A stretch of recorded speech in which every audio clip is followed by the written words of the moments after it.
Hi అండి, అందరూ బాగున్నారా? ఏం చేస్తున్నారు? నేను ఈరోజు లంచ్లోకి మధ్యాహ్నం పిల్లలకి వాళ్ళకి గుత్తి వంకాయ చేశాను. గుత్తి వంకాయ టిఫిన్కి వస్తే ఇడ్లీ చేశాను. ఇవి రెండు అయ్యేళ్ళకి 8 గంటలకల్లా మొత్తం టిఫిను అన్నం కూర మొత్తం అయిపోవాలి. అస్సలు ఉదయాన్నే 5కి లేసినా కూడా అవ్వట్లేదు పని.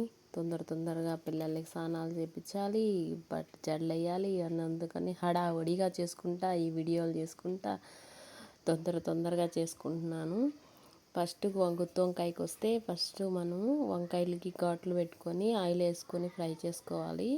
ఇది కొంచెం పాన్ పెద్దదిగా ఉందని ఇలాగే సైడ్ ఉంచేస్తాను. కొంచెం ఆయిల్ వేసుకొని ఆవాలు జీలకర్ర వేసుకోవాలి. తర్వాత మనం సన్నగా కట్ చేసుకుంటాం కదా, ఎర్రగడ్డలు వేసుకొని టమోటాలు వేసుకొని మెత్తగా వాడ్చుకోవాలి.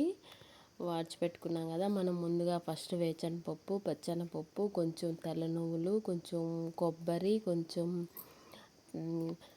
జీడిపప్పు 2 వేసి ఫ్రై చేసుకున్నాం కదా, కొంచెం తెల్లగడ్డలు అవన్నీ కలిపి ఇవన్నీ కొంచెం ఆరిన తర్వాత మనం మిక్సీకి వేసుకోవాలి మెత్తగా. కొంచెం కారం పసుపు కూడా వేసుకొని టమోటా ఎర్రగడ్డ మగ్గిన తర్వాత ఈ వంకాయలో కలిసిపోద్ది.